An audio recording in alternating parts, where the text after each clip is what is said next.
থালা মাজা ধোয়া হয়নি তো? পানি চলে যেত? কটা হলো?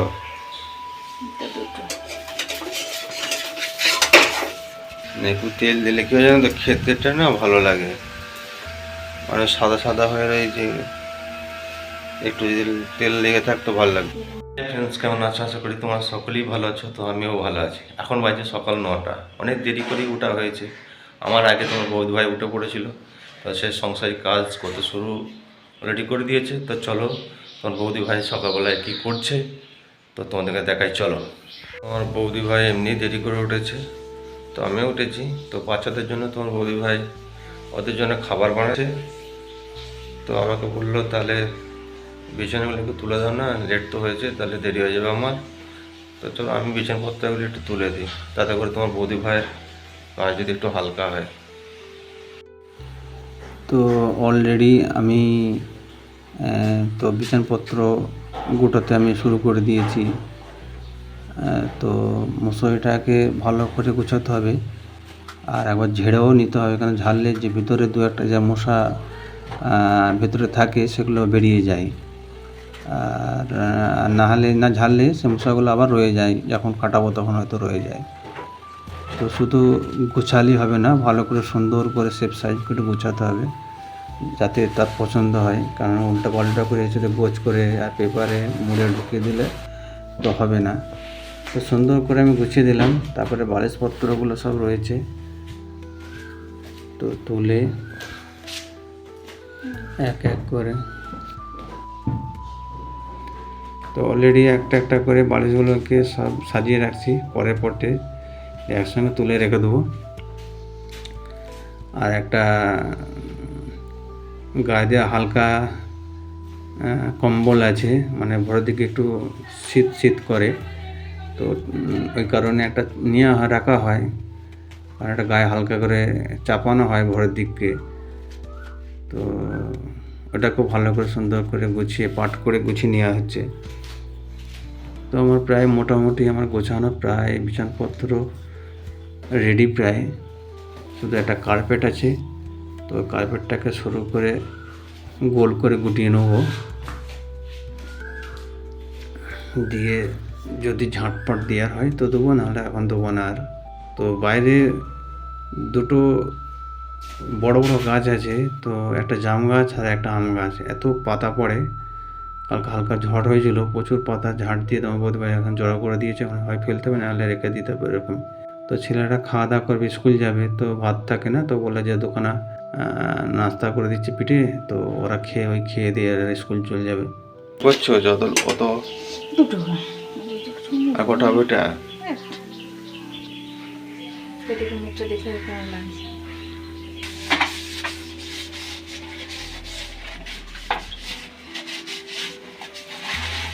এখন তো ভাত চাপা হবে না নাকি?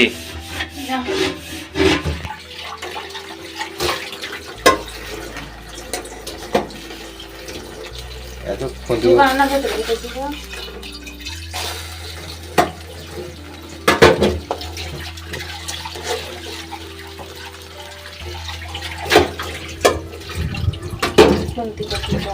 খুন্তিতে বোঝা হয়ে গেছে বলে তো উল্টানো যায়নি।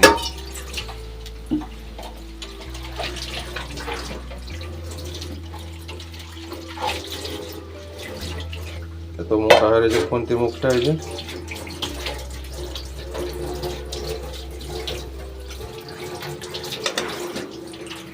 চলেছে খাওয়া পড়াশোনা করে চলেছে। আর ওই দাদা কই রে, দাদা কই রে, কোথায় আসছে? তা তুই আগে চলে এলি নাকি? এসছে দেখবে পড়াশোনা হয়নি তাহলে তোমার। ওরম করতে নাই, ওরম করতে। কে খেলছে? দাদা খেলছে।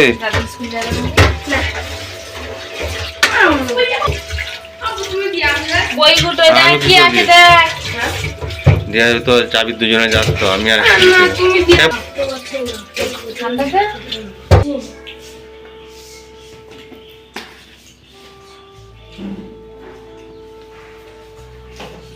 কেমন লাগছে রে?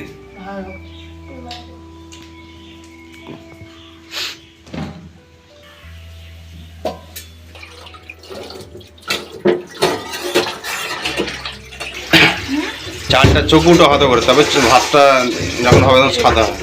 চালের ময়লাটা না উঠে যাবে, চোখ উঠেছি তো, বুঝছো তো? আর 14 বছর তো পানি দিলে হবে না, বালিশ চালিয়ে ধুতে হবে। হ্যাঁ। আমার বৌদিভাই আমাকে জিজ্ঞেস করছিলো যে একটু মটন আছে, তাহলে কি এটা আলু দিয়ে কি ভেজে নেবো? তো আমি বলছিলাম যে না, এটা ঝোল করো। বললে না ঝোল নয়, তো আলু দিয়ে করলে ভালো লাগে। তুই যে দাদা খায় গেছে, তোর কেন খাওয়ানি বল?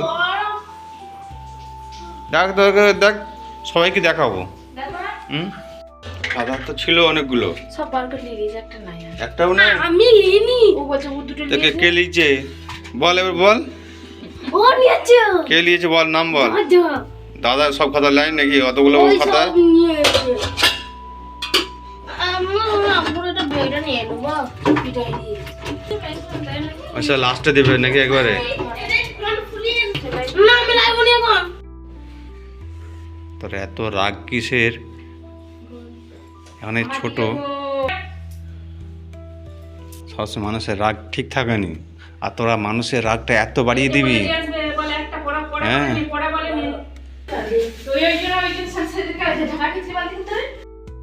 তো মেয়ে অলরেডি স্কুল বেরিয়ে পড়েছে, তো আমি দিতে যাচ্ছি। তো প্রচণ্ড মেয়ের খুব রাগ, তো মায়ের সঙ্গে ঝগড়া হয়েছে, চেঁচামেচি হয়েছে, তো মুখ ভার করে স্কুল যাচ্ছে। তো স্কুলে পৌঁছে দিলাম। মেয়েকে স্কুলে আগে দিয়ে আসছি, দিয়ে বাড়ি যাব। বাড়ি গিয়ে দেখি, তো বাড়িতে এসে দেখলাম তো অলরেডি তোমার বৌদি ভাই মটন আলু দিয়ে যেটা ভাজবা বলেছিল ভাজা হয়ে গেছে প্রায়। তো আমরা একটু গ্যাস অফিসে যাবো। কাজ ছাড়া হয়ে গেছে, যাবে তো এবার নাকি? হ্যাঁ হ্যাঁ যাবো। তো চলো, দেরি গিয়েছিলাম তো, গ্যাসের তো খুব সমস্যা। তো এলাম বলে যে বুক করার পর 1 সপ্তাহ পর বিল কাটা হবে, তারপর তোমার গ্যাস ডেলিভারি যেমন দেয় তেমন যাবে। তো আমরা ঘুরে চলে এলাম, বললাম যে আর্জেন্ট আছে একটা দাও, কিন্তু দিল না। তো ফিরে এলাম, চলো বাড়ি ফিরে যাই। তাহলে তুমি এদের মোছামুছি করে এলে তার আগে, বুঝলে তো? নাহলে আবার বলবে যে ঘরে উঠতে দেবো না। টাইম বলিচ্ছি আমি।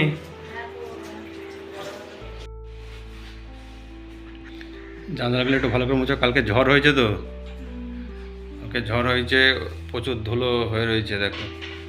তো তোমার বৌদি ভাই তো ঘর মোছামুছি কাজ শুরু হয়ে গেছে, তার ফাঁকে তো আমিও রেডি হয়ে গেছি যে আমি যে চানটা করে চলে আসি। তো আমার চান করতে করতে মেঝে এটা শুকিয়ে যাবে, তো আমি ঘর ঢুকতে পারবো। আর নাহলে মোছাতে অবস্থায় তো ভিতরে যাওয়া যাবে না, পায়ের ছব হয়ে যাবে। ভিডিওটা এই পর্যন্তই। ভিডিওটা কেমন লাগলো আশা করি তোমরা অবশ্যই কমেন্ট করে জানাবে। এটা লাইক, শেয়ার, কমেন্ট আর একটা অবশ্যই সাবস্ক্রাইব করবে এবং পাশেই থাকবে।